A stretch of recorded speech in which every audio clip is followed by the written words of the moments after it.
ನಮಸ್ತೆ ವೀಕ್ಷಕರೇ, ಪುಷ್ಪಾಸ್ ಕಿಚನ್ಗೆ ಸ್ವಾಗತ. ಈ ದಿನ ನಿಪ್ಪಟ್ಟು ಹೇಗೆ ಮಾಡೋದು ನೋಡೋಣ. ನೋಡಿ, ಒಂದು ಬಟ್ಲಿಟ್ಟಿದ್ದೀನಿ. ಒಂದು ದೊಡ್ಡ ಬಟ್ಲಷ್ಟು ಅಕ್ಕಿ ಹಿಟ್ಟು,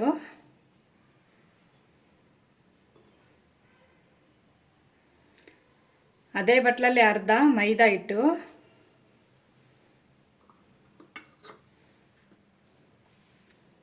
ಹುರ್ಗಡ್ಲೆ ನಾನು ತರಿಯಾಗಿ ಮಿಕ್ಸಿಗೆ ಹಾಕ್ಕೊಂಡಿದ್ದೀನಿ.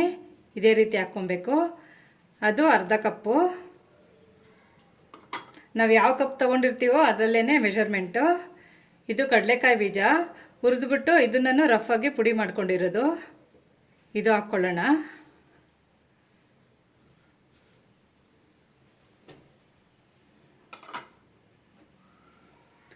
ಹದಿನೈದು ಒಣಗಿದ ಮೆಣಸಿನ್ಕಾಯಿನ ಫ್ರೈ ಮಾಡಿಬಿಟ್ಟು ನಾನು ತರಿಯಾಗಿ ಮಿಕ್ಸಿಗೆ ಹಾಕ್ಕೊಂಡಿದ್ದೀನಿ. ಅದು 2 ಟೇಬಲ್ ಸ್ಪೂನಷ್ಟು ಎಳ್ಳು, 1 ಟೇಬಲ್ ಸ್ಪೂನಷ್ಟು ಜೀರಿಗೆ, ನಮಗೆ ರುಚಿಗೆ ಎಷ್ಟು ಬೇಕೋ ಅಷ್ಟು ಉಪ್ಪು. ನಿಮಗೆ ಖಾರ ಎಷ್ಟು ಬೇಕೋ ಅಷ್ಟು ನೋಡಿಕೊಂಡು ನೀವು ಹಾಕ್ಕೊಬೋದು. 1 4 ಪಿಂಚಷ್ಟು ಸೋಡಾ,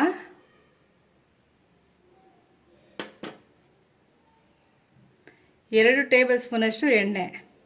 ಇಷ್ಟು ಹಾಕ್ಕೊಂಡು ಮಿಕ್ಸ್ ಮಾಡ್ಕೊಳ್ಳೋಣ.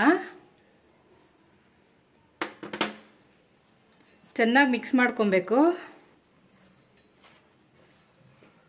ನೋಡಿ, ಈ ರೀತಿ ಮಾಡಬೇಕು. ಈ ಥರ ಇಷ್ಟಿಷ್ಟು ದಪ್ಪ, ಒಂದು ನಿಂಬೆಹಣ್ಣು ಅಷ್ಟು ದಪ್ಪ ಉಂಡೆ ಹಾಕ್ಕೊಳ್ಳೋಣ. ನೋಡಿ, ಈ ರೀತಿ ಉಂಡೆ ಹಾಕ್ಕೊಂಡಿದ್ದೀನಿ. ಈಗ ಈ ಥರ ಒಂದು ಪೇಪರ್ ಮೇಲೆ ನಾವು ತಟ್ಕೊಳ್ಳೋಣ. ಸ್ವಲ್ಪ ಎಣ್ಣೆ ಹಾಕ್ಬಿಟ್ಟು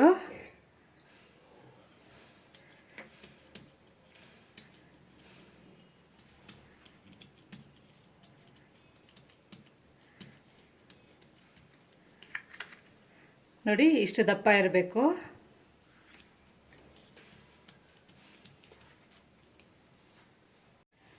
ನೋಡಿ, ಚಾಕು ತಗೊಂಡು ಈ ರೀತಿ ಸ್ವಲ್ಪ ಒಂದು 5 ಹೋಲ್ ಮಾಡೋಣ. ಈಗ ಎಣ್ಣೆನಲ್ಲಿ ಹಾಕೋಣ. ನೋಡಿ, ಒಂದು ಬಾಂಡಿನಲ್ಲಿ ಎಣ್ಣೆ ಇಟ್ಟಿದ್ದೀನಿ. ಎಣ್ಣೆ ಕಾದಿದೆ. ಒಂದೊಂದೇ ಹಾಕೋಣ.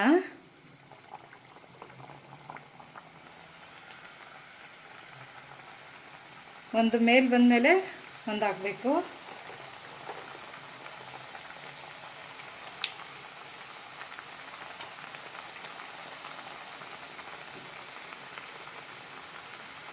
ಒಂದು ಕಡೆ ಸ್ವಲ್ಪ ಬೇಯೋವರೆಗೂ ನಾವು ಅದನ್ನು ಕದಲಿಸ್ಬಾರ್ದು.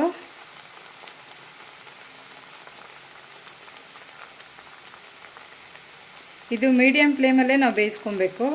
ಹೈ ಫ್ಲೇಮಲ್ಲಿದ್ದರೆ ಒಳಗಡೆ ಬೆಂದಿರಲ್ಲ, ಮೇಲೆಲ್ಲ ಕಪ್ಪಗಾಗೋಗ್ಬಿಡುತ್ತೆ.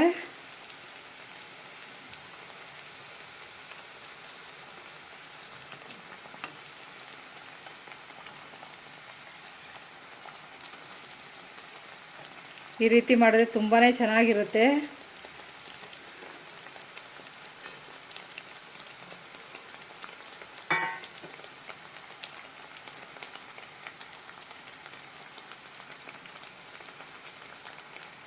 ನೋಡಿ, ಆಗಿದೆ.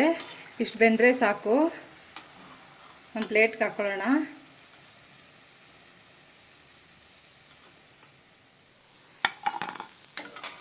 ನೋಡಿ, ನಿಪ್ಪಟ್ಟು ರೆಡಿಯಾಗಿದೆ.